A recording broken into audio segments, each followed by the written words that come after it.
call to order the regularly scheduled September board meeting for USD 464. Please join me in the Pledge of Allegiance.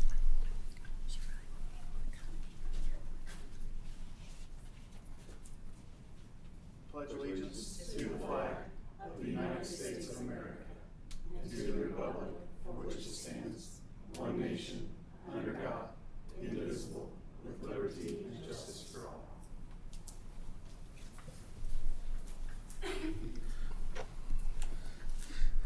All right, we don't have any changes to the agenda tonight, but we do have two hearings. So we'll take the regular meeting and recess at 7 o'clock for a revenue neutral rate hearing, and then adjourn that, and then into a budget hearing at 7:05.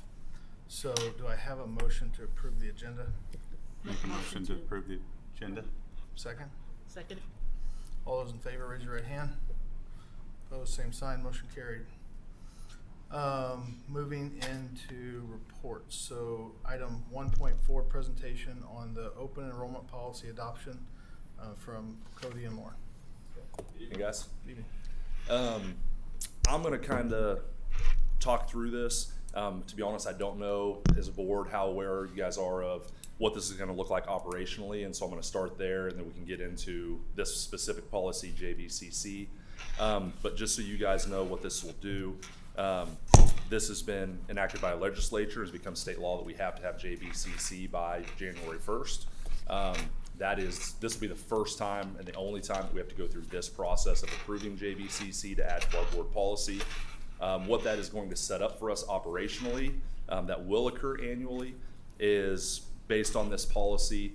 Annually by May 1st, we are going to have to set a capacity for each one of our buildings. And I say that K-8 will actually be for each grade level, and at the high school we can set it by building or by program. When we set a capacity, at that point, that'll determine with our enrollment, do we have space for non-resident students?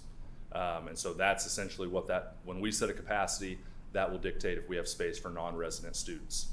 If we have space for non-resident students, meaning our enrollment is under our projected capacity or what we want our capacity to be, June 1st to June 30th annually, we will have to have a application process for any non-resident families that would like their kids to attend Tonganoxie. That'll shut down June 30th. And then between June 30th and July 15th, it depends on how it works. If we have fewer applications than we have capacity, meaning we will not reach our capacity based on the applications that we've taken in, then we have to take everybody. So everybody that applies, we have to take them. If we have more applicants than we do capacity between June 30th and July 15th, we have to do a confidential lottery system within our district to draw names to fill up to our capacity. And then at that point, we have till July 15th to notify families if their child made it through the lottery process or if they did not. And then July 15th, we get that out, and then we go into the school year with those families knowing if their kids can attend as non-resident students in Tonganoxie school districts or not. And then at that point, that process will repeat itself annually. So annually, every May 1st, we will have to have our capacity published. Every June 1st through 30th, we will have to do an application process. And then by July 15th, we have to let families know whether or not they can attend as non-resident families or their students can. There are some exemptions to that we can get into when we get to the policy. For instance, if you are an employee of our district but live out of district, your children can attend as non-resident students without going through that lottery process. If we set our capacity and let's say our enrollment already meets that capacity, then essentially at that point we would forego the application process that year because we are already at capacity, and we would be saying that we are not accepting any non-resident students that school year. Any questions about what that is going to look like for us going forward and what JVCC will set up for us in board policy? And by the way, this is very much a conversation, so by design, this is supposed to be a conversation. I have a couple quick questions. Yeah. So it's based on the student, not by family. So 4 kids in a family, one of them could get picked and the other 3 not? Potentially, yes. Now, if let's say let's say that they only apply for one kid in their family, and that kid's a second grader. And so as a second grader, if they make it through that lottery process, then their siblings are exempted coming in and can automatically be accepted going forward if their siblings are younger and are not at school age yet, but would be at school age in a year or two. So are they grandfathered in then if they're Yes. go through the lottery, then they're grandfathered? Yes. So what about the people that are already out of district currently? Are they now grandfathered in, or is that they would have to go through the process? So my understanding of this is if you've already been accepted as a non-resident student here and within our school district, you do not have to go through this process this upcoming year. You're grandfathered in as an out-of-district student already. So when you think about capacity, we were hiring teachers right up until school started this year. Hopefully that's not a thing going forward, but it may be. And the dates are well before that. So how do we think about capacity relative to kind of worst case or best case, depending on those hires? What have we thought about that? So, And now, you're new to this too, so it may be all things we've got to go run down. to be honest with you, it's going to be new to every school district, and there are some things to consider. There's a lot to consider. There are programs that we have at the high school where, we have plenty of space. Thankfully, a lot of our core subject areas, we feel like we have a pretty good student-to-teacher ratio. And so we could accept some out-of-district students and not really impact that ratio in a negative way. But there are some other special programs, ag for instance, where we're at capacity already within those programs with our own students or non-resident students that we already have. And then there's variables like what if you lose a teacher in July and can't replace a science teacher? And so I don't have a great answer for you other than yes, those are things that Things we could need to think impact about, the yeah. situation for us. So I mean, can we just not accept out of district? I mean, by head count, we get, yes. I mean, there's advantages budget wise, but can we just not? Yes, we can look at our, and again, K-8, it's by grade level, so we can just say, okay, we want our capacity to be 175 students per grade level, and at the high school we have a little bit more flexibility with special programming, but ultimately we do have the ability to set our capacity based on, I think there's some flexibility within the law and within JBCC to set our capacity where we want it to be, and that may be saying where enrollment is at, we're pretty comfortable with our capacity being right there. The kicker is then you can't accept any non-resident students beyond. Well, if we have to set a capacity in May, we're having a lottery in June. We could have people move in July, August, and push us over those limits, and we've already taken a bunch of people, and then go back to Justin's thing. We have to go hire a teacher just because we got out of district kids. There is that. Correct. There Yeah. is that potential. Yes. Yeah. But the reality is that could happen today too. Right. We don't have to take them. That's right. We don't have Yeah. to take them as June. That's They fair. come in August, and we say, no, we're full of our people. That's fair. We're not going to take you. Right. So, I mean, I think I don't know. I've already In a growing district. spent some evenings thinking about what is in the best interest of our district and our kids when we set this capacity. Because growth is not a terrible thing, right? Like it's not the end of the world to get out of district families, and I take it as a compliment when out of district families want their kids to come to school here. But there's a management side of it of being able to provide an education still to those kids and our kids. We also want to maintain a decent teacher to student ratio too, and not get carried away with a high teacher student Right. ratio. And it is difficult to project. 2 years ago, we went from 599 students to like 658 in a year. And then this year, we did not see that type of growth at the high school. And so it's difficult to project what's going to happen. If we're going to have 50 kids want to transfer here, or which some of those were move-ins, but that became residents, or are we going to have 5? You're rolling the dice. So when they fill out their application or whatever the process is, do we know that it's a sophomore, or do we think it's a sophomore that's signing up for an ag class that's hard to get into? So at that point in time, we haven't created that application yet, but I think it's fair to ask those questions on the application and expect them to give us accurate information. And once we get into JBCC, what we're proposing here, and I'm sorry, I've got a hard copy in front of me, that's why I keep referencing down, but I think you guys got it in your board packet. There is a line in there, if families are fraudulent on the information in the application process, we do have the ability then at that point to say, okay, sorry, you don't get to attend here as a non-resident student because you were fraudulent in the information you provided us. I have a question. Yep. So the year that you're talking about that we increased by so many students, that was because of COVID and our policies to go back to school and have in-person school, or That was not? actually the year after that. Oh, So okay. this would have been 2 years ago that would have been 2 years after that. Okay. So, and yeah, we saw an increase that year as well, Right. based on our I was- in-person policies. But so that would have been fall of 2020. And then to be honest with you, I wasn't the lead principal, so I don't know the jump from 2020 to 2021.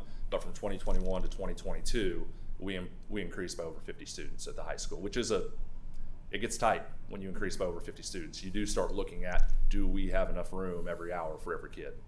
So those transfers, did they stay and graduate here? Yeah, many of them, not every single one. We had a few students last year that attended here as non-residents, and they were kind of one and done. But the majority of them stay here.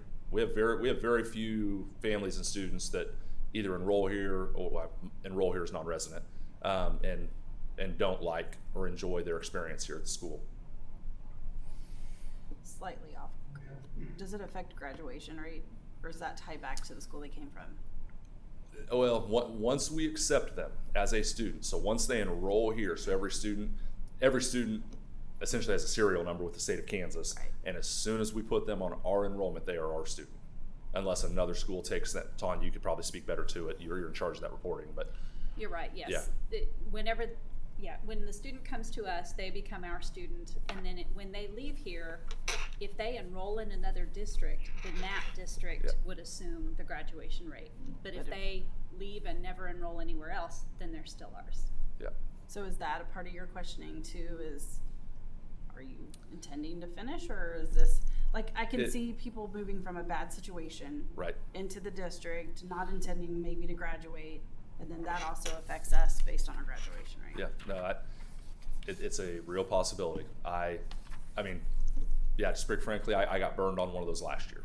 We had a kid transfer here from Lawrence and ended up dropping, and at that point they were ours. Now we've had the opposite. We had a kid transfer here from Lansing last year and got in our credit recovery classes and ended up graduating on time, even though he was a year behind when he got to us. And so it goes both directions, but we have been burned, and that is something that can happen. So it would be, it'd be good to have, since there's a lot of different scenarios, like documented out, like, hey, in this situation, here's what we would do as we develop and, mature, how we implement it. Mm-hmm. The one question I had is, in a situation to where, first of all, how long does the grandfathering last? So if you have an 8th grader that gets, accepted out of district, does that grandfathering last all the way through school, their high school too? For that student or for siblings? For that student? So once we accept them as a non-resident student, they no longer have to go through the application process. However, they do have to be a student in good standing. And if at some point they do not become a student in good standing, we have the ability then to say you are denied as a non-resident student. Okay, so we might have a scenario where we're at capacity at the high school, we are not at capacity at the middle school, and I can see a scenario where given the grandfather rules, you have, you're making decisions at the middle school level based upon restrictions that you have at the high school, is that correct? Potentially? Potentially, and it gets tricky there because, again, I don't know if I misheard you on this, but what the law states or the statute states is if you have capacity at a building, you have to accept that non-resident student. And to be honest, I think there's a lot in this that these situations, we don't know what's going to, you know, there's situations that will come up that are going to be difficult to deal with. And I think there's some interpretations within this that we probably won't know until there's a lawsuit, to be honest with you, and a court decides. Well, would, Right. 'cause And when I say lawsuit, not necessarily with us, but within the U.S. or within Kansas. Yeah, no, that makes sense. well, would, yeah, I got a lot of, I mean, I don't think the law is, there's probably some value to the law and people get to move to a better school, but Yeah. it puts us in a difficult position making that decision, that commitment that early. So I mean, I'm assuming it does not matter. We set our limit at 150, but we have resident kids at 175. You know, we still have to educate them, so we Right. would take all them. Right. But if we're at if we set a low limit, does that impact our staff? Because I mean, we do have a lot of staff that is out of district, or do staff automatically So get waived out of the law? that is an so exemption. So it doesn't.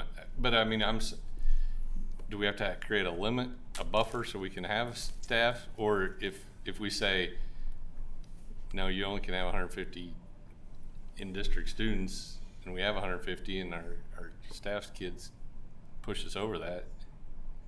So we can have exemptions for our staff kids. So even if we're over capacity, I think this is going to fit your scenario.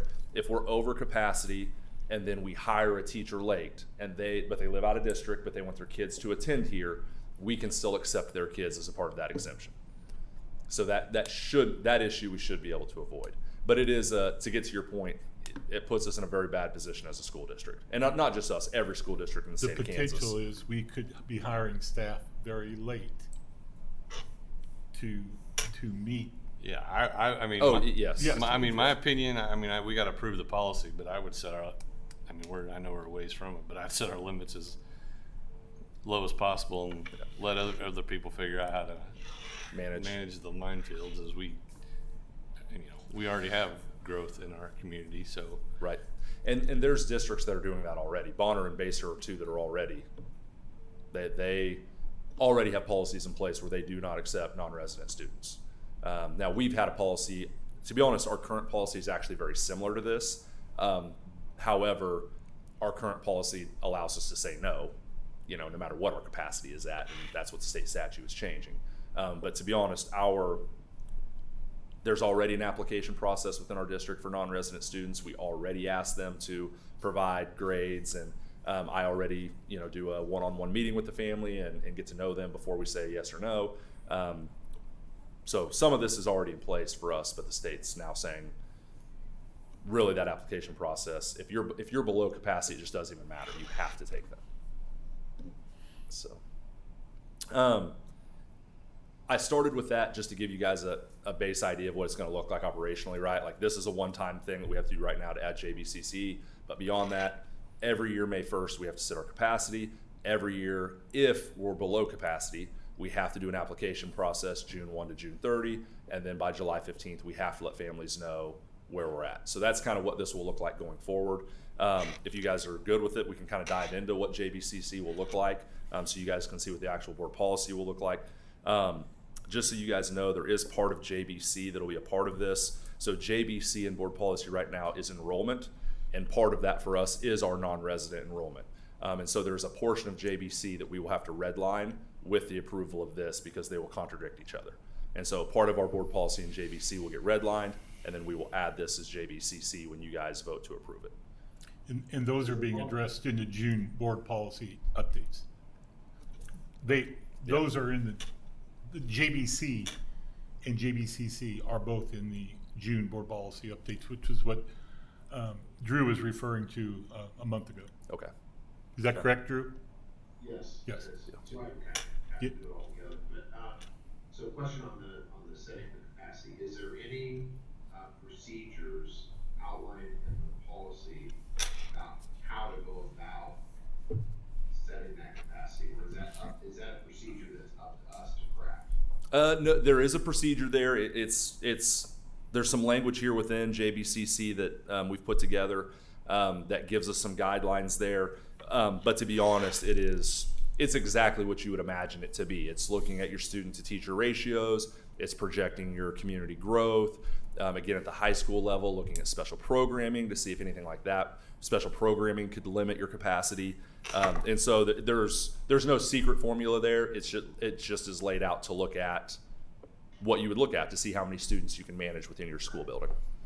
But how we weigh that, and how we prioritize things is at our discretion. Yes, that is, to my knowledge, 100% up to us. That's, I think, the common interpretation right now is that each school district within those guidelines can determine their capacity. And that's, I think, something important is staffing really is a big portion of that. We have a beautiful brand new high school that, has a capacity, I think, somewhere in the 1100s, but we don't have teachers for 1,100 kids right now. And so, yeah, staffing is really the primary role in that. But did that answer your question, Drew?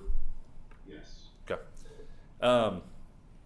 So as you guys turn to in your board packet JBCC, enrollment of non-resident students, you can see at the beginning, and I'm going to kind of do an overview of this, and feel free to interrupt me at any point in time. It begins with the Kansas law and what it requires, and it goes into some details for the open enrollment. The first really portion of this, you'll see the underlined first section, definitions. That just gives us definitions of different vernacular used within here, like legally and by our policy, what does it mean to be a parent? What does it mean to be a non-resident student? What does it mean to be a person acting as a parent? What does it mean to be the receiving school district? What does it mean to be a sibling? If there's no questions on that, those are just definitions of terms within the policy.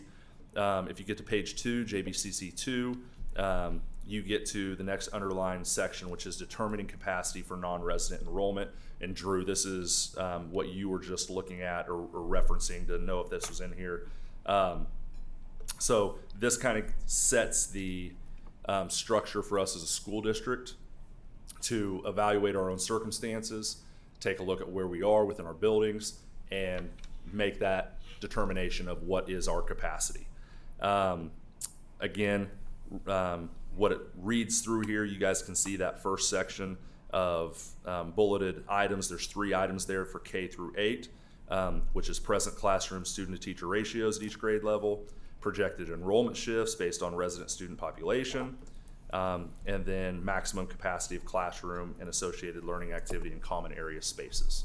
And so in my eyes, there is some flexibility there to take a look and see what within our buildings with our staff, what are our constraints. Really the primary difference between K-8 and 9 through 12 is that at 9 through 12, instead of doing it at each grade level, you make the determine based on the building or programs being served, or programs serving students. I know they have asked KSB, what is a program, in terms of defining a term, and right now we are waiting for legal guidance on what the state says a program is. So there's some flexibility there right now.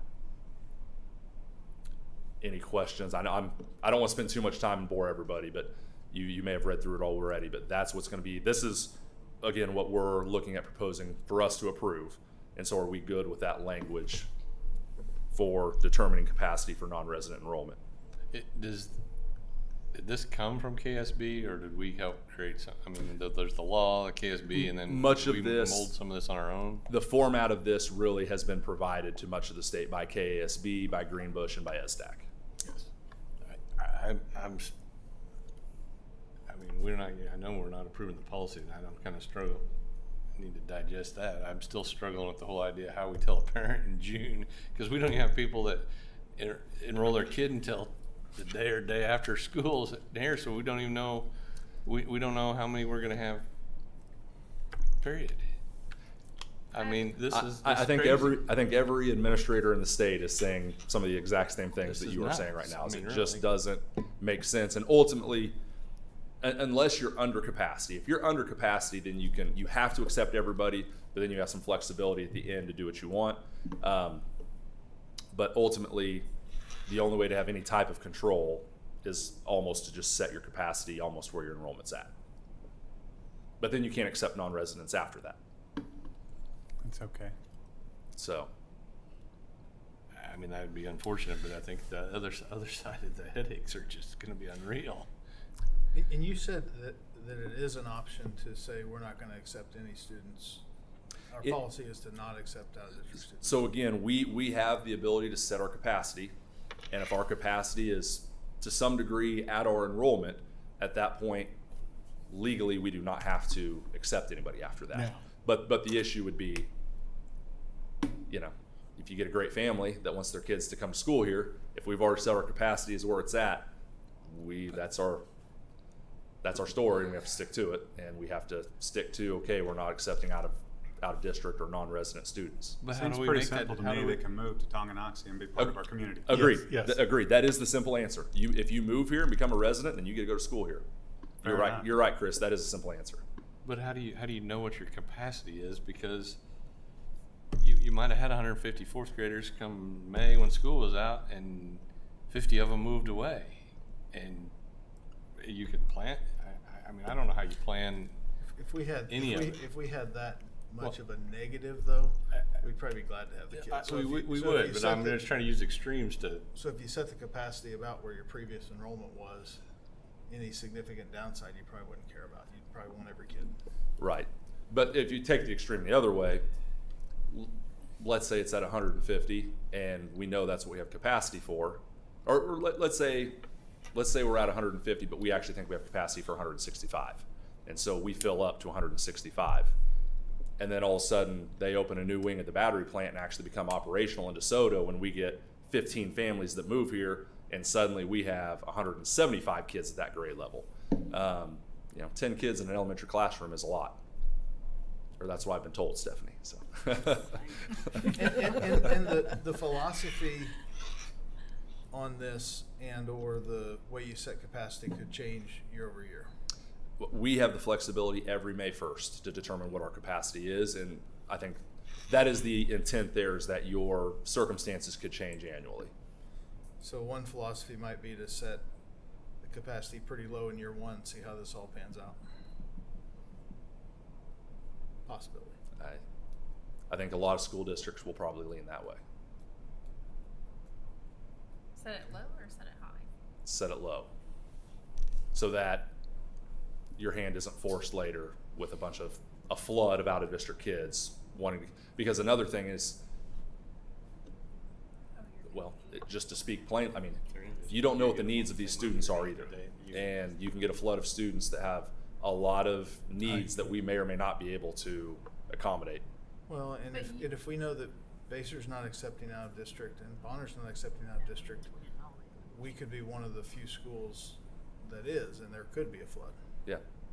We have a family driving from Kansas City this year to attend Tonganoxie High School because those two districts are closed. But she seemed like a great kid, and I was impressed with what I saw, and I said, sure. Yeah. But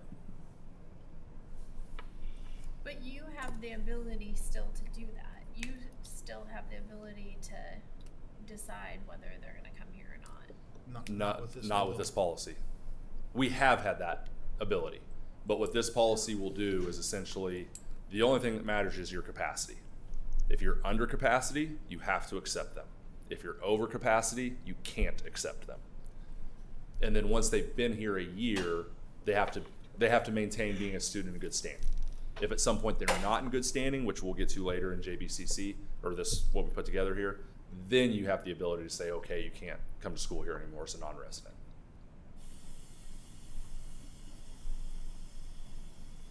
So I would suggest, and Cody, I'm not going to cut you short. If there's more stuff you want to go through, you can.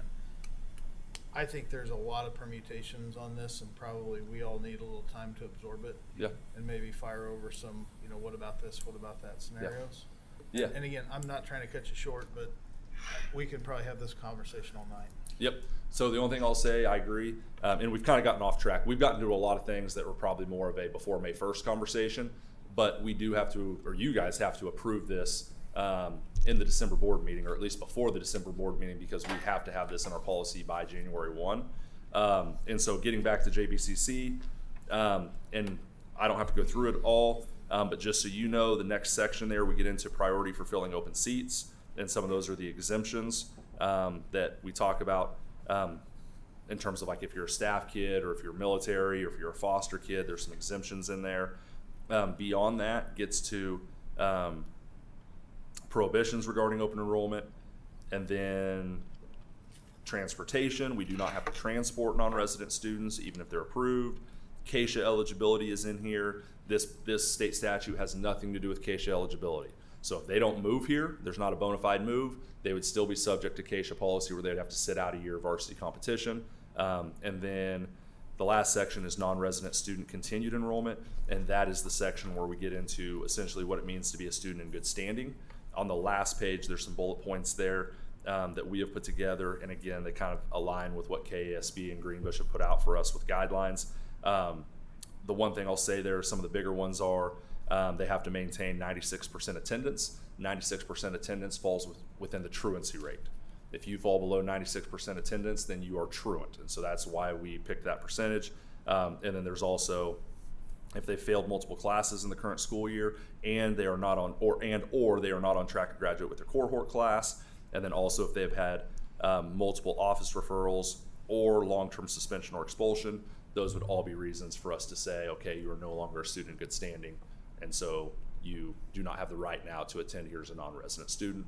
And then the last thing I'll say, just so you guys know it, we met as lead principals to review this, and all lead principals are good with how this reads for us in terms of how it impact our day-to-day operations. So I just want you guys to know that. I believe we have another, in terms of the timeline to review all of this and what it should be. Lauren, I don't know if you want to go over that. You should have this same diagram in there, just to kind of review that. So this was required, this discussion tonight was required at the September board meeting. Now between this meeting and the meeting on October 9th, as Justin referred to, if you have questions, send them to Cody or myself, and then we'll make sure that we put that list together so that we can address those same concerns at the October board meeting. So we have a second presentation in October. We collect feedback and questions, and then at the October board meeting, we will set a policy hearing date and time to discuss the process. Then we have to publish it for 2 weeks in consecutive weeks in the paper, on the district website, and then add policy adoption as an action item to the November board meeting agenda. And then at the November board meeting, you can kind of read through it, conduct a hearing. If we feel we're ready to adopt, we can vote to pass the resolution. If we're not ready, we can push it back to December for one more additional look at it, but it will have to be approved in December. So we're right on target. Go ahead, I'm sorry. Did we confirm that, because KSB's note says that you have to approve it or they indicate that the approval happens at the next subsequent meeting after the hearing? Yeah, we talked to you, that's policy development process. You need to stay on the right-hand side where the board policy adoption timeline. That's the one that ESDAC, Greenbush, and KSB have told us to refer to, the right-hand column. Okay, because Yeah. so basically the direction that was in the Yes, right, in the actual JDCC. Yeah. Had a note there, so that note is incorrect. what they wanted to do is show a side-by-side comparison to a typical policy development process as opposed to the requirements for this policy. So like, it kind of looks like you start here, then you move over, but we're right in line. This is what almost every school I know in the state is doing tonight, is having this open discussion, and then everybody's planning on either November or December adoption. Yeah, I sent you an image of what Yeah. KSB said, and it says hold a hearing, and then the next board meeting, you can vote to approve it. Yeah, I just want you to call KSB and say, is that not accurate? absolutely.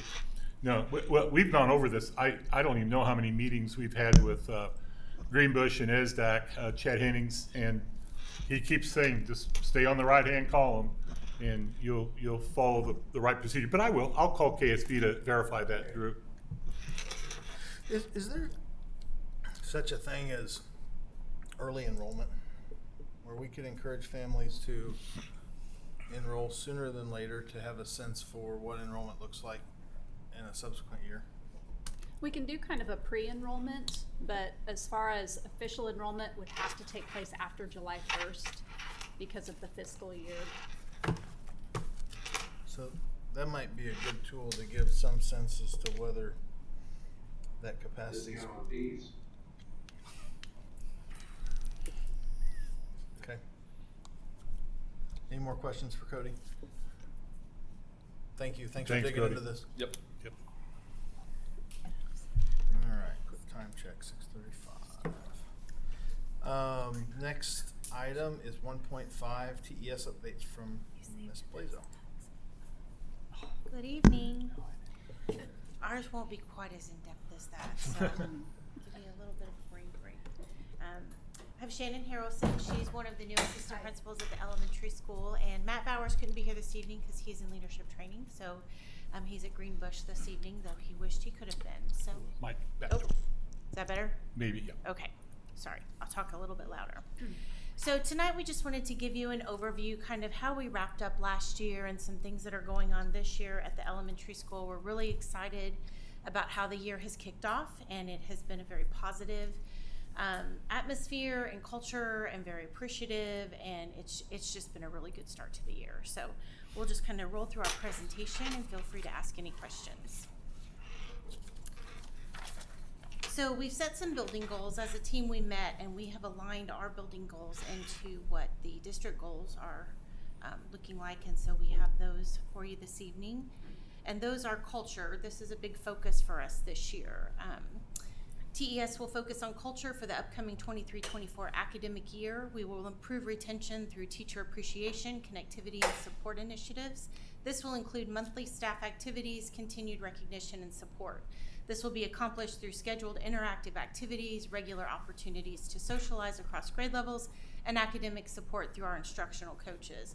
We will measure this through our staff retention rate and staff surveys, and our goal is less than 5% turnover, not including retirees, for the upcoming 24-25 school year. So our instructional coaches have been vital already at this point, so thank you for that opportunity to have them in the building.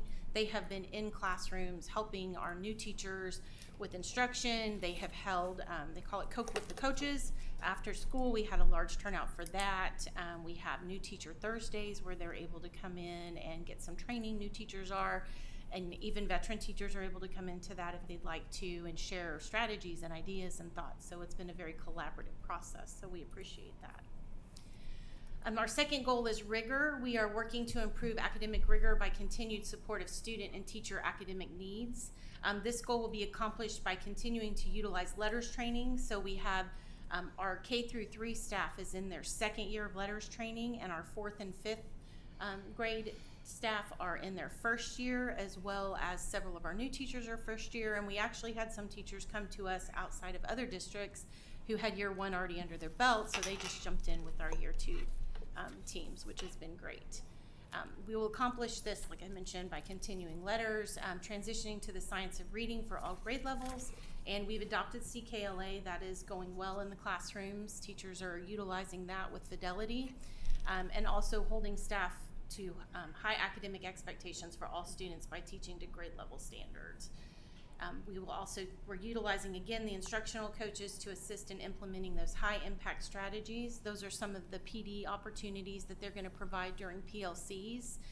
Because most of our PD is tied up with letters training for this year and last year, we don't have the opportunity like the middle school and high school have had to have some of that high impact strategies come into the building on PD days.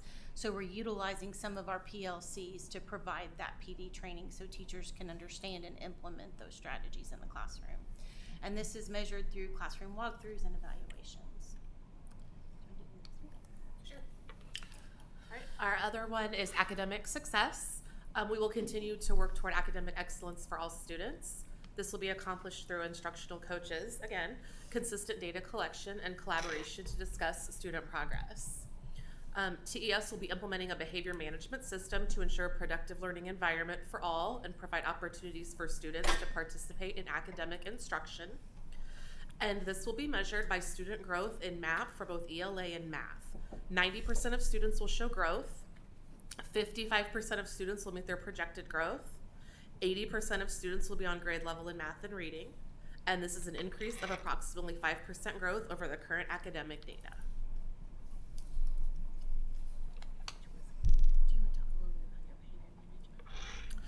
We started a behavior committee this year that has discussed different behavior expectations throughout the building. We have different areas within the building where we have posters and signs where the students have their expectations displayed. We have the recess expectations, bus expectations, cafeteria expectations, classroom expectations, hallway expectations, and bathroom expectations. And we have a behavior matrix that shows tier 1, tier 2, and tier 3 discipline standards and expectations for students to meet.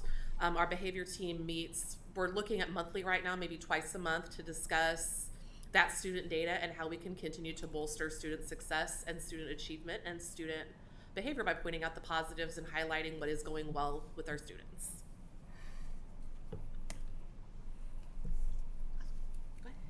So our TES enrollment, as we're talking about this new legislation and everything, currently we are at 889 students, which last year we were approximately 850. So we are up. We were over 900, but we've had a few drop and then a few add. So when you look at that, you can see each grade level where our current enrollment is. Our largest grade level is second grade right now. That was our grade level that came in with kindergarten a couple years ago that really kind of surprised us. So that's great, but that's where our numbers are currently. We are at 71 pre-K students, so we do have 5 pre-K classes currently with a morning and afternoon session each.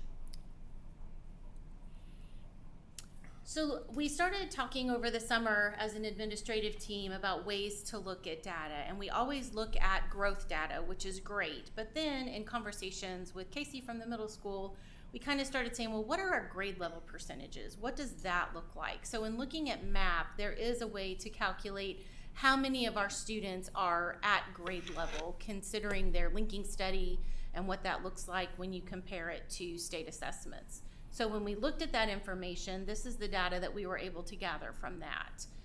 And this is a bulletin board we have in the building, which is something we're really excited about, to just kind of display our data in a non-threatening, very supportive way for us to be able to track and kind of have a little competition amongst grade levels to see how we grow and how many students we can have on grade level.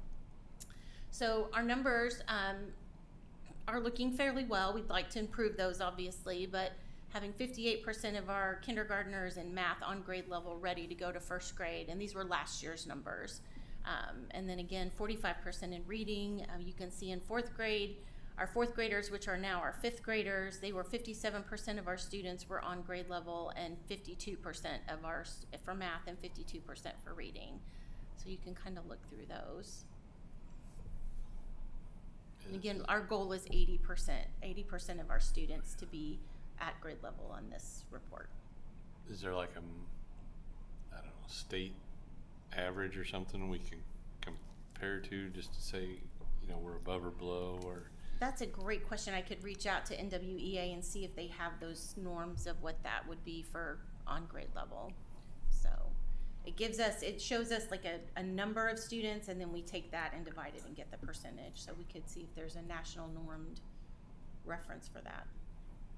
I think it'd also be interesting to see that data trended over time, to see if there's blips at a certain grade level or a certain group of kids. Absolutely. And this is the first time we've looked at it this way. We've always looked at growth before, so this is the first time we've looked at it in this manner. So great things going on at TES. So our students are loving the new playground. It has been a great addition. It allows us flexibility within our schedule, and if you've been in the building and seen what that looks like, it's a well-oiled machine of all those students moving throughout the building. So it has given us that flexibility in our schedule to have more instructional time and to be able to work around those playground challenges. We have a designated space for our PLC meetings now and for displaying our data. We have a data wall in that PLC room. Once we complete our current MAP testing, which we're in the midst of right now, we will go in and kind of track those students throughout the year and see how they move in tiers from 1, 2 to 3, or 3, 2 to 1. Our new instructional coaches, you can see them in there. They have been in classrooms supporting teachers, helping us streamline processes. They've been very valuable in our care team process, helping us with MAP testing, like I mentioned, instructional practices, and providing PD for our teachers. And the culture at TES is positive and staff are feeling appreciated. I've heard that over and over and again this year. So that's always a definite goal. And then current happenings. So our teachers are implementing CKLA in the classrooms. As I mentioned, MAP testing is being finalized. Data will be reviewed and our BSP or MPSS process will begin. We had Grandparents' Day. We did learn some things from Grandparents' Day this year, so that's something we're already reflecting on and planning for next year. We have Spirit Week going on. Today was Twin Day, and Tanya and I decided to twin without knowing. But so, and tomorrow's Beach Day, so I'm sure we'll have a lot of beach wear. We do a September fun calendar. Do you want to talk a little bit about that? Yeah, we created a September fun calendar where every single day in September there is a different activity or different kind of, I don't want to say spirit day, but different day that you can participate in. One of the days was tell a colleague a joke day, do a cartwheel and take a picture day, a random act of kindness day, just things to kind of keep the staff with each other. We're a very big building, so a way to keep us together is by finding something similar, and we pushed out the calendar to everybody in the building. And we were encouraging everybody to take part in it so that whether you are up on the first floor, the second floor, custodian, or in the lunchroom, you have something to draw you to another person in the building. And then we're coordinating with our instructional coaches, getting some staff potlucks going again. The behavior consistency, like we mentioned, with our new behavior program, positive behavior incentives. With the new program, we kind of have a ticket system where a teacher can refer a student to the office, and they get to have their picture and write their name on the wall of fame, and then they get entered into a drawing for cookies with the principals on Fridays, and once a month we're going to have pizza with the principal, where they'll be able to enter those drawings as well. And then the homecoming festivities, we had some high schoolers over today, and the cheerleaders and the team and everything were over, and that was great to see them in the building interacting with the elementary school students. We also have a building theme this year. It is the relationship. So everything is focused into a boat pirate theme in the building. So you will see us building relationships, and we have gold coins that all the teachers have for when a student goes above and beyond and is highlighting the positive. They get to bring their golden ticket or their golden coin to the office and pick a prize from one of our prize boxes in the administrative offices. And it has been working very well. The students are very passionate about these gold coins. We've had teachers come in to have to get more. So it's really bolstering, I think, the positivity and the good things that our students are doing and highlighting. And we also have, when a teacher's going above and beyond, we have a little scratch-off ticket we give to them, and it could be a coffee from Grounded Coffee, or a sweet or salty treat, or we'll make copies for them. Yeah, T-Town. Lots of different things that involve the community that we can help support that as well, but are also thanking our teachers. And I actually had one of our teachers come and say, I need about 400 copies of this. Can you take care of it? We're like, we've got it. Because he had a scratch-off ticket that said administration will make your copies for you. And even recess duty, there's recess duty, or we'll come in and watch your class for 20 minutes and those kinds of things. So just trying to provide our teachers some time, let them know we appreciate them for everything they do every day, and just continuing to build that positive culture and relationship throughout the building. So, any questions? I have a few quick questions. Sure. You said less than 5% turnover. How many, is that teachers and paras? Is that just teachers? And how many people does that relate to? I'd have to look at what that relates to. Last year, our turnover was 44%.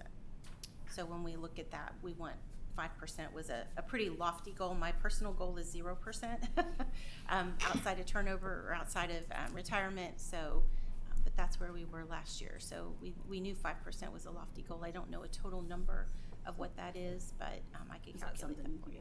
Yeah. I'm just curious. Yeah. Are you talking about teachers and paras or any staff in the building, or are you just talking about teachers? We were looking at teachers specifically for that. Okay. You mentioned you had a behavior management system. Mhm. What system are you using?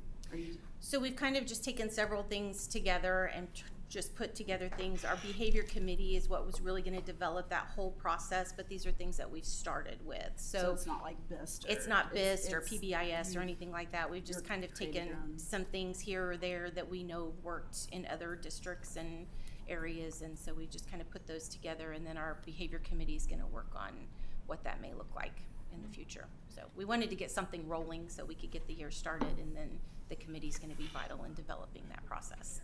And then my last question, Uh-huh.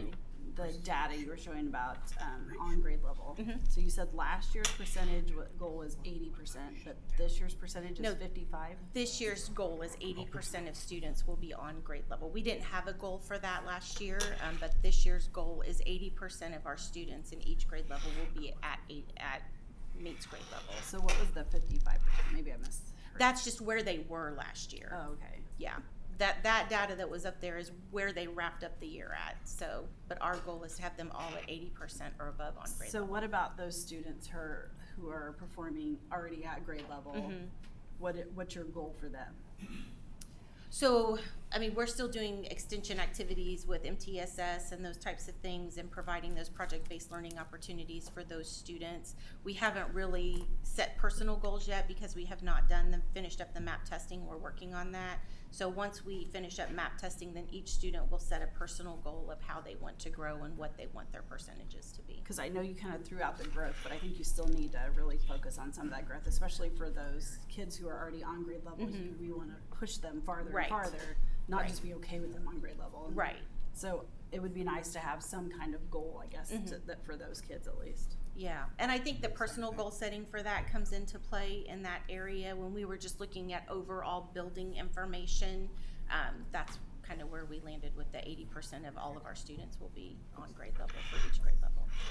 How does personal goal level get set? That's set between the teacher and the Mhm. child? Yep, that's a conversation. Once they complete their MAP testing, then that's a conversation that the teacher will have with the student, and then, they'll show them their data and where they are, and then do you want to grow 15 points? Do you want to grow 20 points?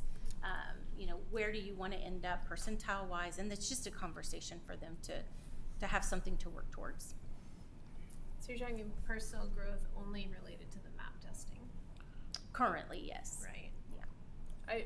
I'm just wondering, because I think with a lot of those kids, it always is dependent on what their teacher Mhm.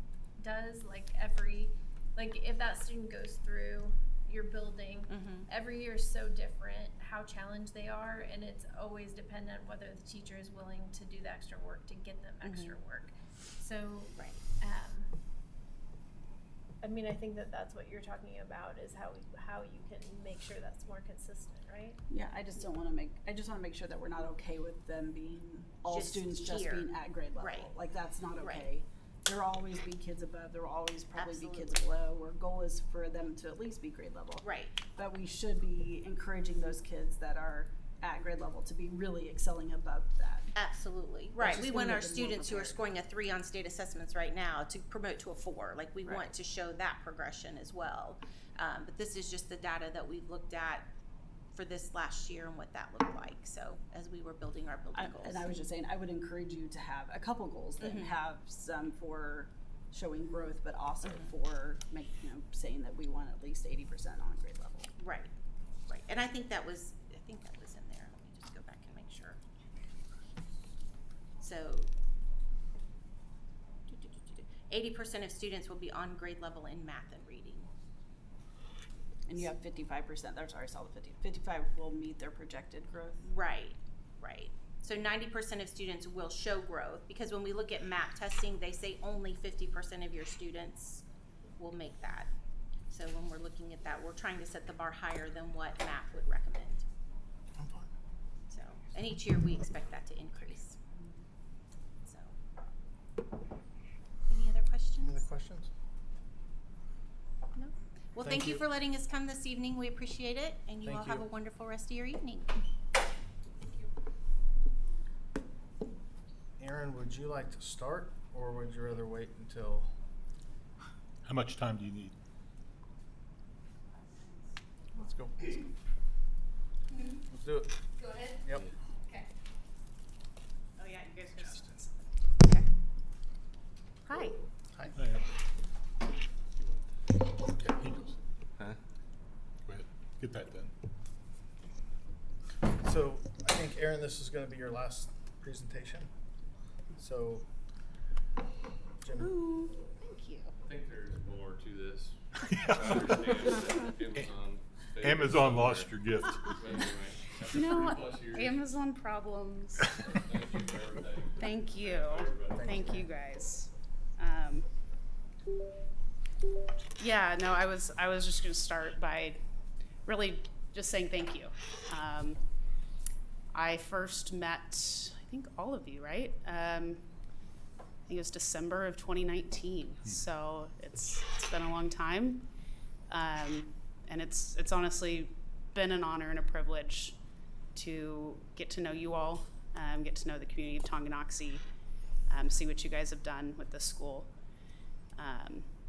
and just be a part of it. So I've learned a lot, and hopefully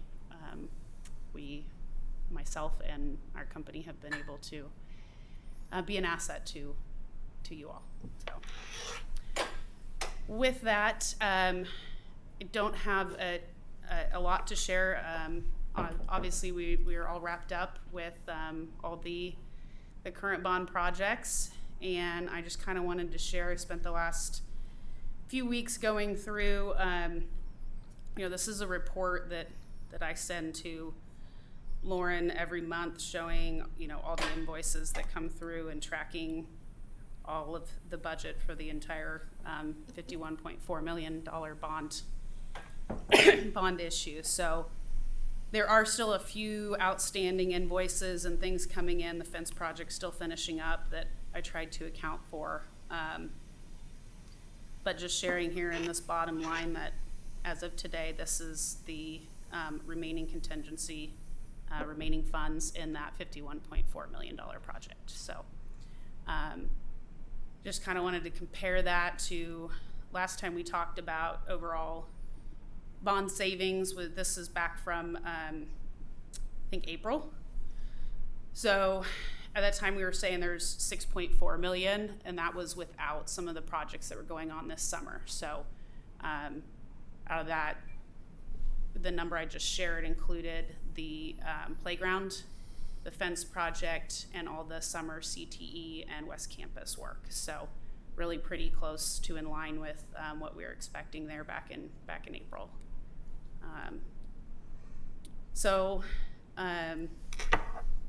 That's really it.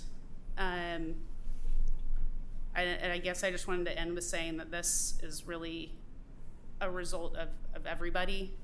I think your board leadership, Lauren's leadership, Tanya's leadership, and all the staff that was involved in this project, and then myself and the contractors and architects on the team that were able to work together and really put together a good project that turned out financially well for the district. And I hope you guys are really happy with your new school. And I hope we get to see each other again someday.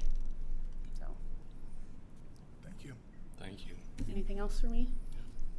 Yeah, we really appreciate the work you did. I think the biggest thing that Aaron brought to this project was confidence. For you to work with this board to create that confidence was huge. I mean, you came to every board meeting and presented the material factually in a lot of different ways. And so I think we all appreciate that. So Yeah. very good. Thank you. Well, thank you guys. Thank you. And I'll try not to be a stranger. I'll come up, watch a football game or something sometime. Yeah. Thank you, Aaron. All right, thanks. Okay. So it's 6:59, so we're gonna take the regularly scheduled meeting into recess. And in 1 minute, we will start the revenue neutral rate here.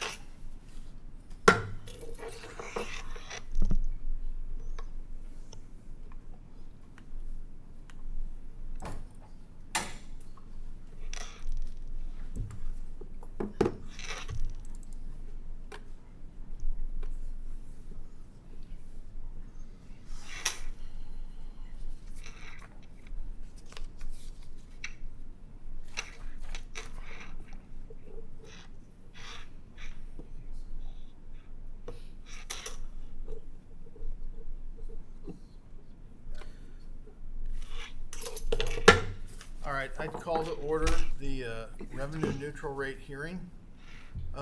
This is a requirement to have a public hearing about our revenue neutral rate. At the end of the hearing, we will take a verbal vote to either approve or reject the proposed revenue neutral rate. So I'll talk here for just a minute, and then we'll open it up to public comment. So the proposal would be that the district would not be revenue neutral for the next fiscal year. But there's actually a decent story to tell, and I'm going to spend just a second on it. So in terms of budget authority, so we're actually are looking at a budget with $150,000 less budget authority than we had for last year, and just over a 2.5 mil reduction to the mill levy. So the mill's going down, but we're not revenue neutral because of the buckets it's coming out of. So it's mostly coming out of the bond and interest account, and the way the buckets work, we will not be revenue neutral. But again, $150,000 less budget authority, $145,000 less budget authority, and just over a 2.5 mil reduction is what's been proposed. We are in a highly inflationary environment, and that impacts the district just the way it impacts all of our households. We were able to do more than we have historically with teacher raises this year. And because of some sped funding issues, we did significantly burn down cash balances last fiscal year. Again, the 2.5 mil reduction is primarily focused on bond and interest. Certainly we understand, normally there's nobody in this room. We understand based on the attendance tonight, this is top of mind for everybody. It's top of mind for everybody on this board as well. We are looking at other opportunities to tighten our belt. And I guess with that, I would open it up to public comment. So what we usually do for public comment is ask you to state your name and your address and limit it to 2 minutes. We're going to do the same thing for the budget hearing. Certainly you're welcome to speak at both of them, but they're very connected issues. So my hope is if you speak at one, maybe you don't need to speak at both of them, but certainly glad to hear from everybody. So with that, we'll open it up. Go ahead and take the.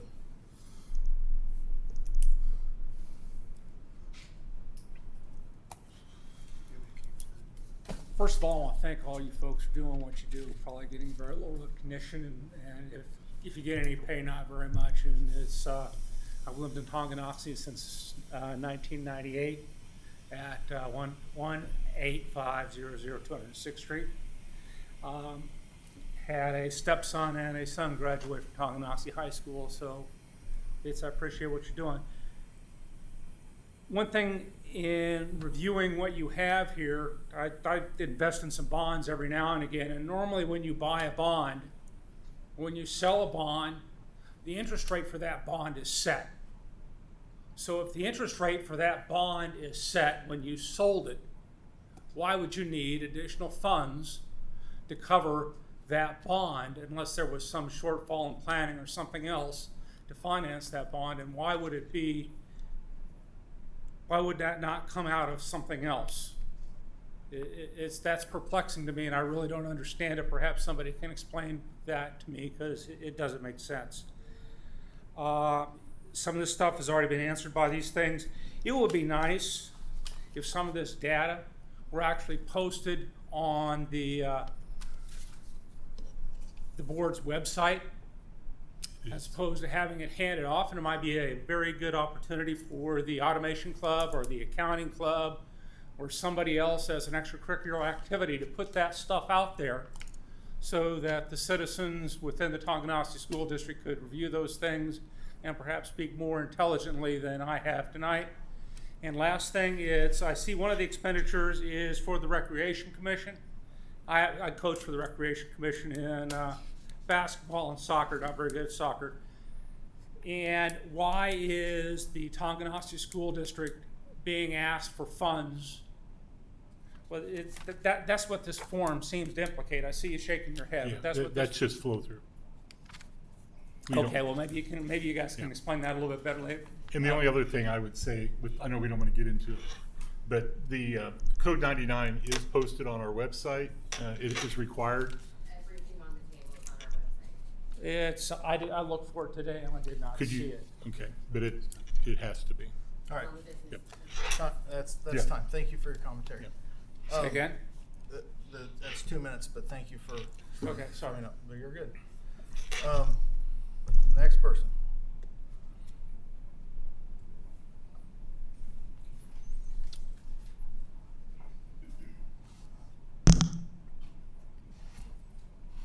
I'm Bob Cooper, 25402 Metro Avenue, Tonganoxie. I want to know some of the things that are going on here. I look at my tax statement and what I'm paying in taxes. 30 years ago, I bought my home. I was paying $800 a year. $2,400 a year now goes to this school. You ask for a new school, you got it. You ask for a new gym, you got it. You ask for a new football field, new track, you got it. What in the heck is this fence doing? Where does the money come from for this fence? How can you legally allocate using our tax money? A chain link fence worked for 50 some years down here. Where are you guys coming off allowing things like this to be spent out of our tax money?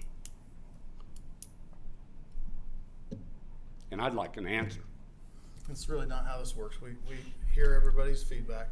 This isn't really a back and forth, but we appreciate your feedback. Because I think the foolish spending needs to stop and put the money where it needs to be, and that's in the education. Not one kid is going to gain on their education from a fence. All right. Who would like to go next?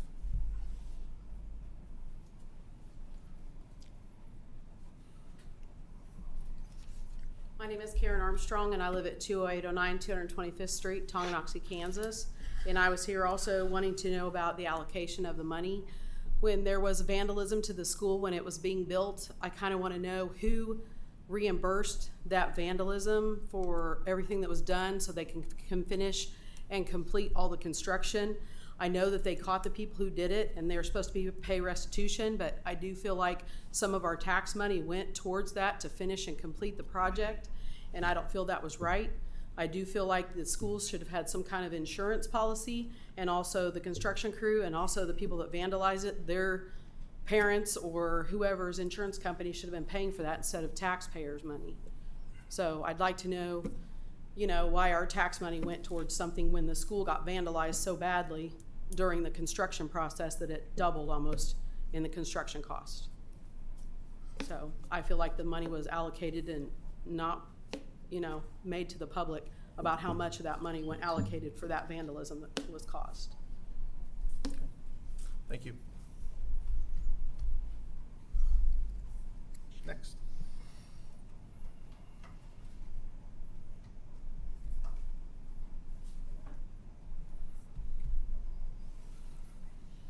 I'm Erin Ellsworth. I live at 18661 250th Street in Tonganoxie. I have been very concerned for the last 5 to 6 years about the taxes that we're paying in the area. I've attended many meetings with Mike Steben, and he's often pointed out that indeed we are paying more to schools than we are to county. And with our little form we all received this year, indeed I am paying a lot more to the school. I am an educator. I have walked the halls of the high school and the middle school as a substitute teacher, and I've taught in higher education for 20 years. It's hard, it's tough. And I also know that we vote on when you need more money. It's difficult to speak out and say that you have to tighten your belt on education, but it has to be done. We all are facing the inflation. We are all facing trying to make ends meet, but we have put in your hands the responsibility to make some very, very difficult situations on behalf of our money and your personal money as well. So just keep that in mind. Thank you. Thank you. Next.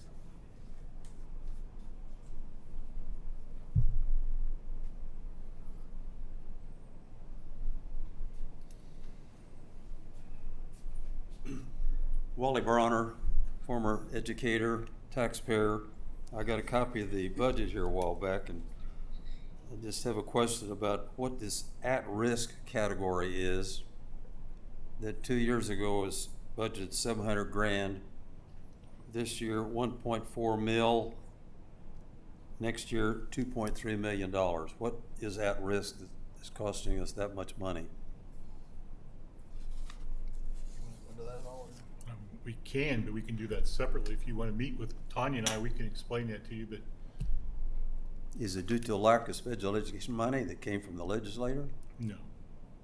No.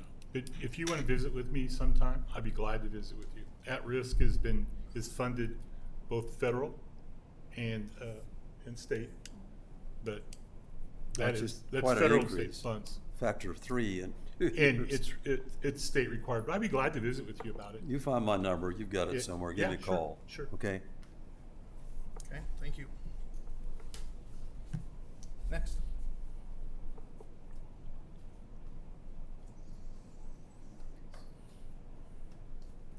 I hadn't planned on getting up, so sorry if this is a It's little all right. out of line here, or out of order.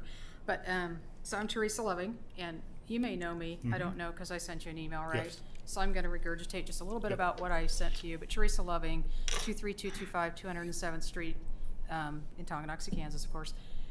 Just a little bit about myself, I've only lived here since October of last year, and one of the first things that I recognized was the high taxes. I didn't know exactly where it was all allocated, but it almost steered me away from buying out here, but I wanted a piece of land, and the right house was on the piece of land, and so I made the move for it.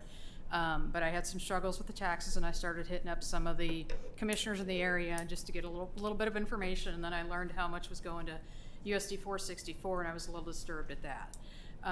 And the reason I say that is because I moved from a district that was probably one of the most popular districts in all of the state of Kansas for quite a few years. We lived in Western Shawnee for 20 years. It was a DeSoto school district. They grew like by leaps and bounds. We built a couple of new grade schools. We built a new junior high school. We added on to Mill Valley High School, and it's all nice, fine, and dandy. But even with all that I spent throughout the years in taxes to foot the bill for those schools, along with the other residents, it was somewhat worth it because it was a growing area. So it made sense to spend the money on a growing area. When you have the number of students and the businesses to support that, it makes sense, okay? And so there's still a booming economy, a booming area because of that. And it's still a very popular area to be in. What I fear here in Tonganoxie is if we don't control our spending, we're not going to get new residents, and businesses will not come if residents are not here. So we're gonna just continue to stifle the economy of Tonganoxie and be left behind. We're not gonna be able to grow. So even when new students, if we do increase in the number of students down the road, this school still isn't big enough, the parking lot's not big enough to handle the number of students you may take in the future, even if it does grow. So I don't know what the answer is completely, but I do, one of the things I notice on these tax bills that I'm not a big fan of is the general, the other, I know what the bond is. I talked to somebody that actually used to live across the street from me many years ago in Western Shawnee that's part of the city council. And he was proud because that bond got passed. And I said, I don't know that I'd be so proud about that, because I said that's a lot of money for the number of students that we're taking care of in this county. I feel like we need to live within our means. I came out here because I kind of wanted to get away from the big city feel and go back into a smaller town. I don't care if we have an old church building that we're putting our kids in. I would rather that money get allocated to the right place, which are to the teachers. With what we're paying, we should be able to pay those teachers $80,000-$90,000 plus a year if we're allocating that money and where it needs to go. So I know a lot of people get really angry when they hear somebody say that we're giving too much money, and then the fight is, oh well, the teachers, we can't keep teachers, and we can't do this or we can't do that if we don't have that money. Well, Blue Valley does really well because they do pay their teachers well, and they have a lot of money, and that's why they can do that. But I think with what we're paying, I think we can afford to pay our teachers more, and I think we can get better teachers, and I think we can end up with better education at the end of the day. So We need to call time, but thank you. yeah, so sorry, yeah, No, you're but that's good. all I Thank want to say is just You bet. please Thank think about how many people we're Appreciate handling it. here in the schools. Thank you. Thank you. All right, who's next?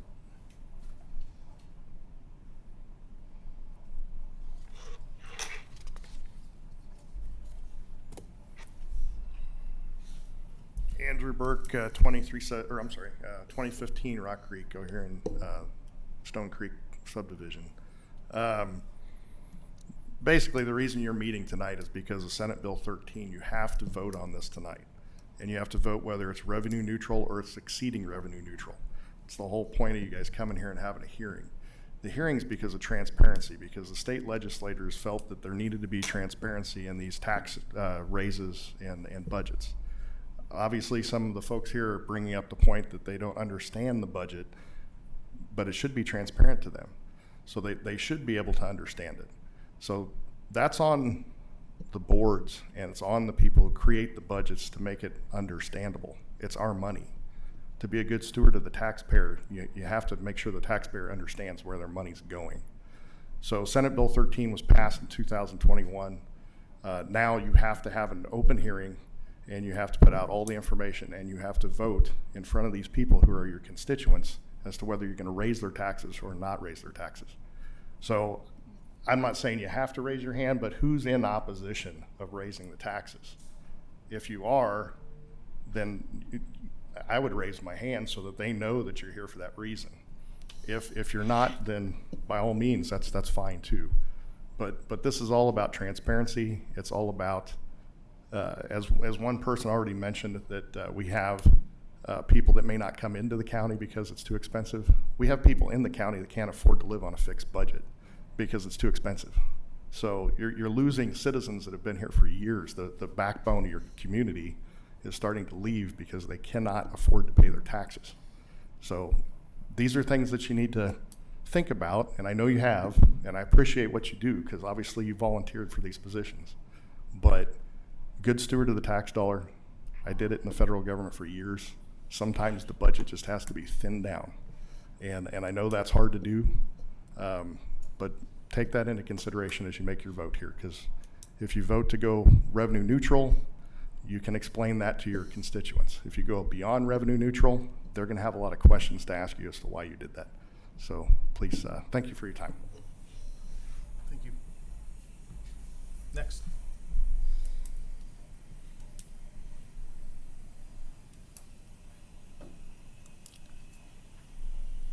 Hi there, I'm Cindy Foley.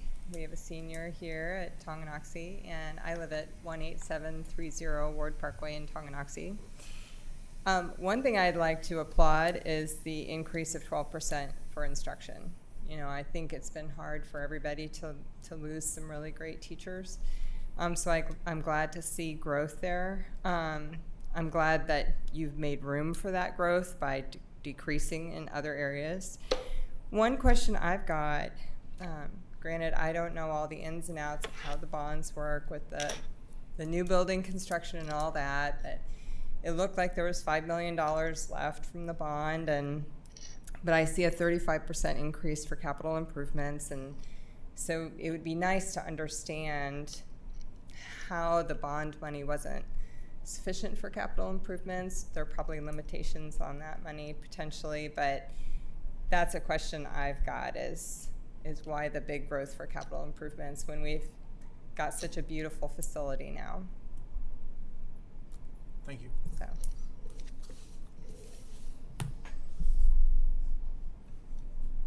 Next.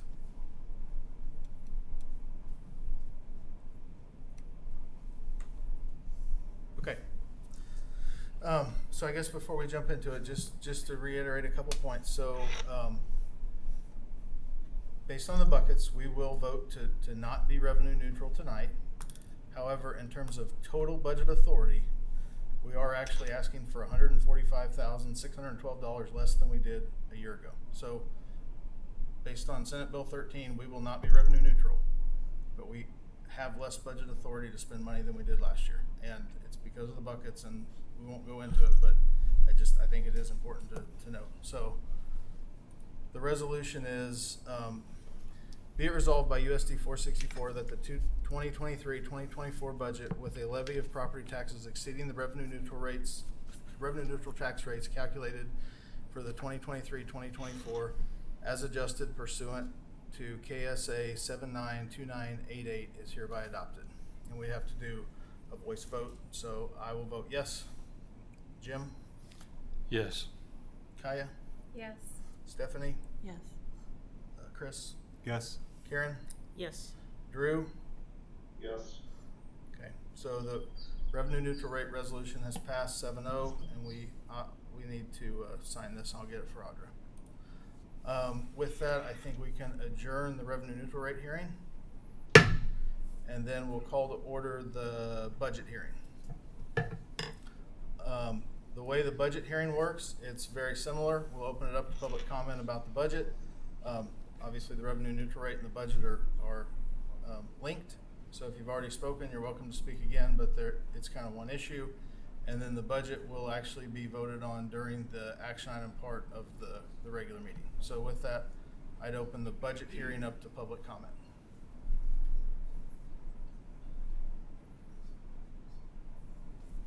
Anybody? I'll go ahead. Yeah, I'll go ahead, Doc.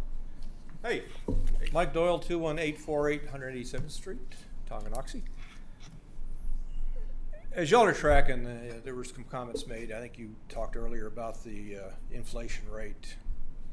It's between 7 and 15%, depending on how you count energy and which part of the country you live in. So we're all suffering. $3.69, $3.79 a gallon, 7.5 to 15% interest rates, propane going up for those of us living in the county. We gotta share the pain. You're welcome. So I'm just saying, if we're all suffering, it's incumbent upon you in your leadership positions to kind of ease the pain and not double tap us, because that's what's happening right now.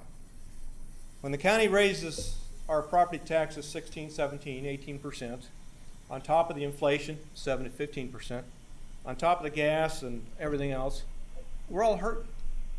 We all are.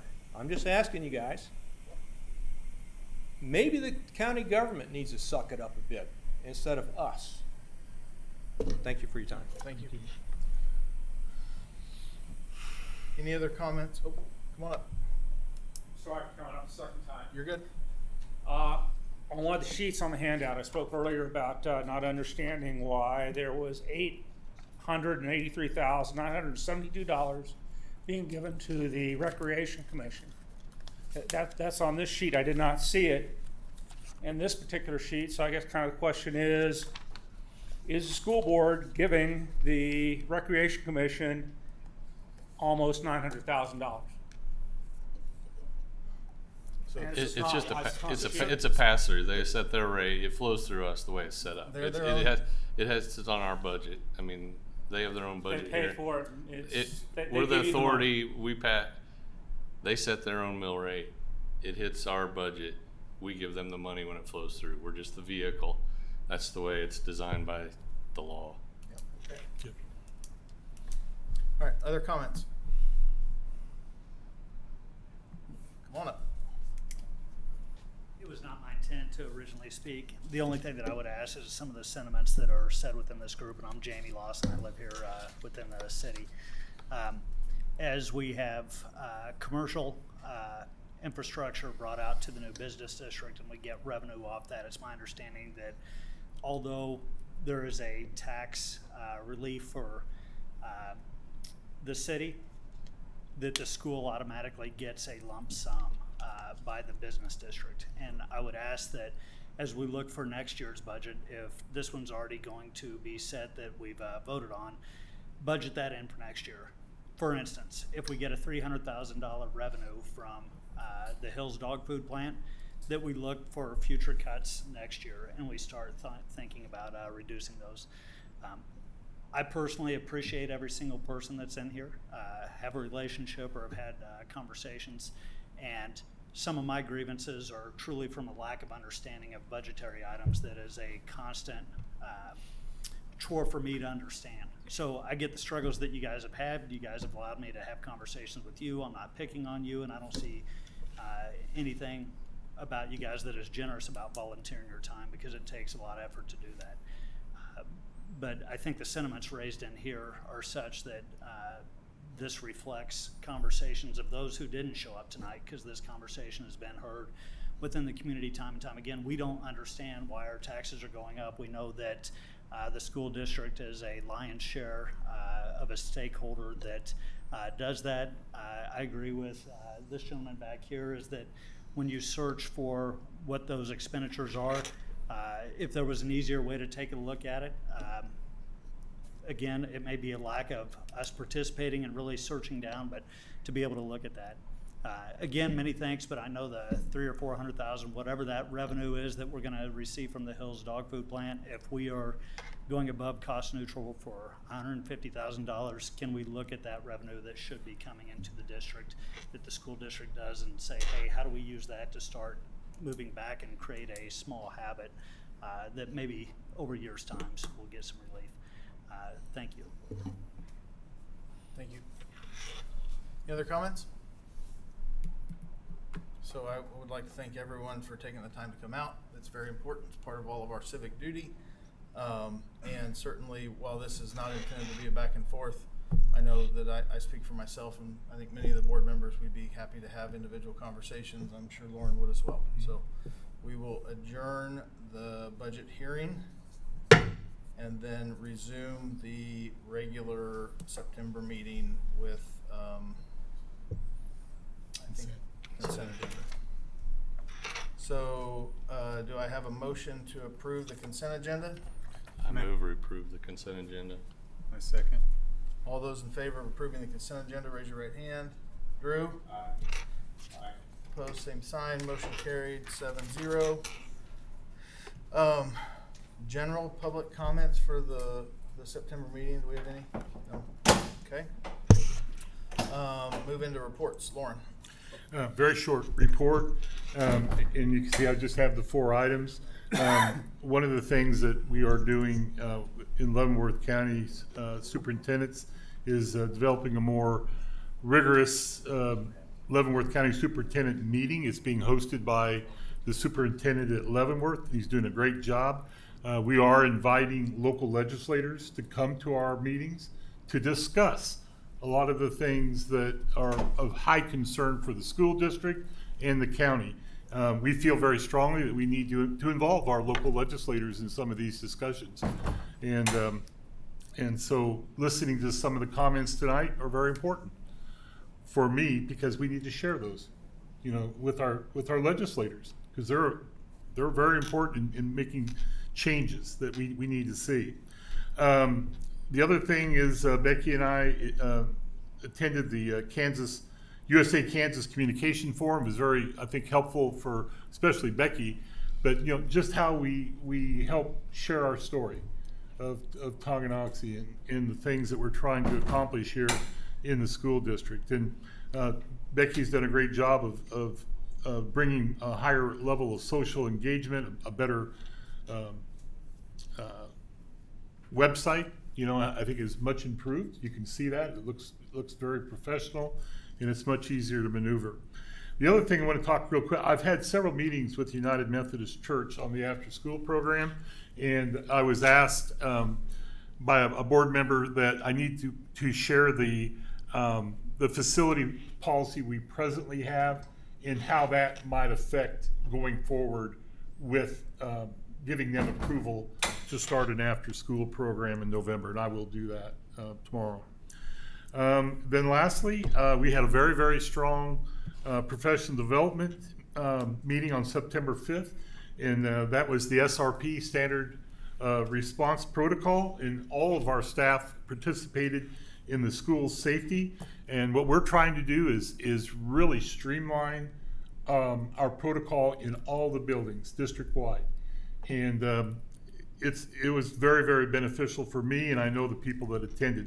And it wasn't just one PD day. Now there's another steps that are going to be taking place and training over the next 2 or 3 years, as we continue to work on this. So a little bit about the SRP. Once again, Becky was instrumental in helping bring those 2 speakers in, and in helping us with recognizing what we really need to do in cases, some crisis situations that occurs in schools. So really, that's all I have at this time. Thanks, Lauren. Tanya? All right. As Mrs. Blazo talked, we are in the midst of MAP assessments. We started those last week, and then we're doing makeups this week. So we should have those wrapped up by the end of this week. And then we'll start really digging into the data with our PLC groups in our buildings. And then we also had the NWEA representative, Mark Christian. He came to meet with our administrators August 29th, and we looked at some changes that MAP is undergoing in their programs and their website and their reporting. And so we talked through a few of those things, and he looked at our data. He was pretty impressed that our administrators know how to read those reports and dig into the data, because he said most schools he talks to don't really know what to do with the data. So we will follow up with him, and he recommended some other professional development opportunities for us to take our data further. As Lauren mentioned, on September 5th, we had our Professional Development Day. Our high school and middle school really dug into those high-impact instructional practices more. We brought the folks from Greenbush back to take us through some more professional development in those areas. The afternoon, we had the standard response protocol training, which was great. And the staff members who were not able to attend, we have plans to train those folks as well. We also had training for IXL. Again, KSDE is paying for IXL math, and we are purchasing reading, so it has made a definite positive impact on our teachers and our students.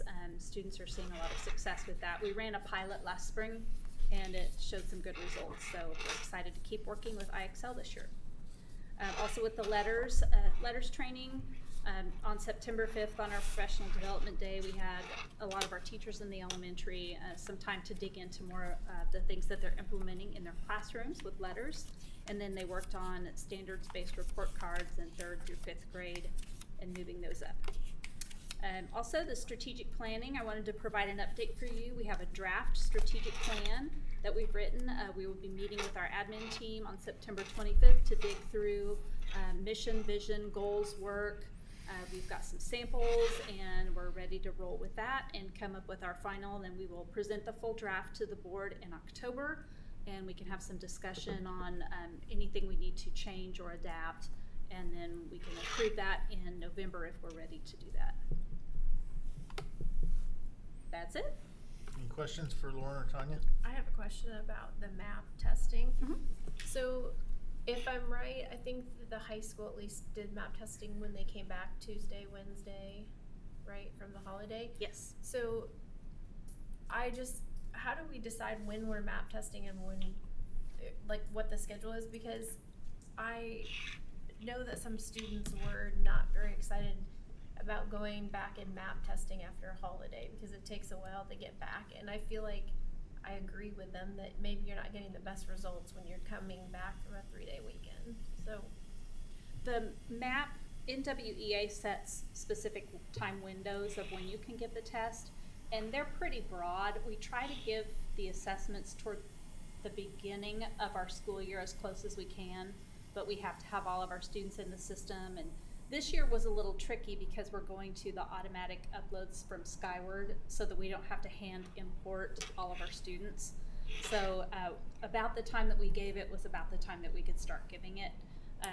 There's probably no good week that you could ever find in a school district where something else isn't going on. So we had a holiday weekend, we have homecoming this week, so we try to give it as close to the beginning of the school year as we can so we get an accurate read for fall. And MAP also has they make some assumptions that you've had some instruction on the front end, and then you give your winter test and they set the window for that, and they make some assumptions of what kind of instruction or what timeline of instruction you have. And then also in the spring, we try to get it toward the end of the school year after state assessments but before May. And that usually provides a good target window for us to get the best data. But again, there's really no best time for school districts to test. There's always something going on. Okay, I have one more question about MAP testing. So how do MAP testing, if your scores on MAP testing, how do they correlate to your scores on the ACT? Are they supposed to correlate? Like if you are scoring really high in MAP testing, then you would assume you would score really high in the ACT, or? Yes, there is a correlation. There are reports that we run that it gives us a projected score for our buildings, our students on the state assessments and the ACT, And so we can look at that and make some predictions. You could see some of that information on your family report also, depending upon the age of the student. But we do use that data to make plans or to work toward our goals and changing up instruction.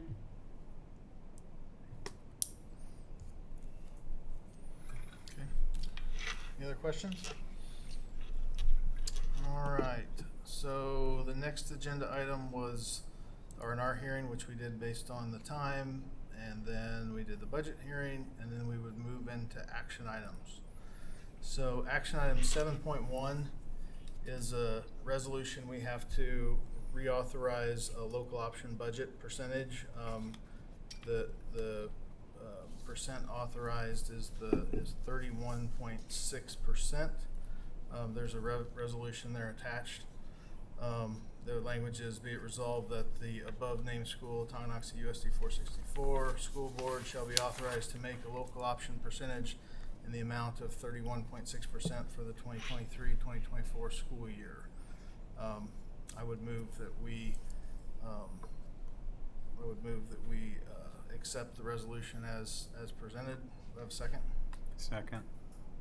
All those in favor, raise your right hand. Drew? Can we What's that?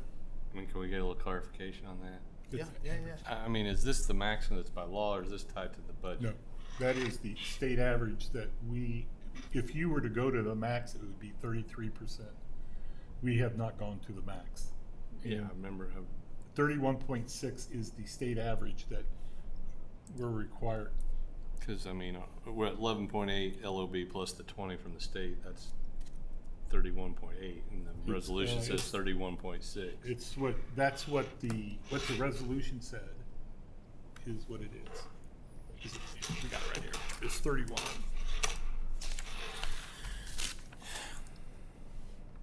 $31.6 is what it needs to be. But if I look at the budget that we just Is talked that budget about, authority, or is that's budgeted authority? Yes. So that okay. Yeah. There can be a separate Yes. difference between Yes. what our max authority is versus what will. correct. Okay. So I See, think. I mean, sorry to You're just good. add that, but I mean that That's goes into. clarification, yeah. It's confusing for the pose of us who've even been on here for 5 or 6 years. I mean, we won't, even though we've got capacity to go to 31.8, we can't only go to 31.6. Right. Correct. All right. I think Sorry. You're good. I think technically we already voted on that though, so. Yeah, that's fine. But I think it's tied to the budget, so. All right, so 7.1 is approved. So 7.2 is the actual budget. We do needs assessments, so the needs assessments from the buildings were provided, evaluated, and the board used them along with the state assessment review and the budget development process. I mentioned earlier that the total mill levy's down slightly more than 2.5 points, and the total budget authority's down about 146,000 or something from where it was last year. So I would entertain a motion to approve the budget. I'd move we approve the budget as presented. Or second? I second. Auditor, this doesn't need to be a roll call. All right, all those in favor, raise your right hand. Drew? Aye. All opposed, same sign. Motion carried 7-0. Item number 7.3, approval to purchase desktop computers. Forrest, is there anything you want to say? Not too much. This is to replace the media lab on the first floor at the high school. And I budgeted, had plans on doing it this year. Okay. Thank you. Do I have a motion to approve item number 7.3, approval to purchase desktop computers? I make a motion to approve item 7.3. Do I have a second? I second it. All those in favor, raise your right hand. Drew? Aye. Opposed, same sign. Motion carried. All right, with that, I think we do have an executive session tonight, so I would move that we have a 5-minute recess, and a 20-minute executive session to discuss non-elected personnel matters. A second? Second. All those in favor, raise your right hand. Drew, we'll call you.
back to order. Item number 9.2, possible actions from executive session. So I would move that we approve the salary and hourly adjustments for admin coordinators and classified staff as presented in the 2023-2024 salary schedule. Do I have a second? I second. Second. All those in favor, raise your right hand. Drew? Aye. Oh, you. Opposed, same sign. Motion carried. All right, any announcements? Other discussion? I would say that it was great to see the turnout tonight, but I really would encourage people to then reach out if they have questions, because I feel like a lot of people are getting frustrated because they don't have the answers to their questions. So reaching out by calling, emailing Lauren or board members, I think would be helpful to help, because I think there were some misunderstandings about things that would be helpful if people really understood maybe what their questions were. Thank you. I think that's a great point. Thank you for bringing it up. Any other announcements or discussion? No, related to that, I would like for us to look at, from a communication standpoint, if we could do like 5 to 10 minute YouTube videos or something like that, supposed to explain that so that it's out there and transparent about how this works, what the limits are, what the statute requirements are. Just to look into that, to see if that's an option to help communicate how this budgeting process works. I might even reference it. Yeah, it's a complicated process. That's a good point. Anything else? Meeting is adjourned.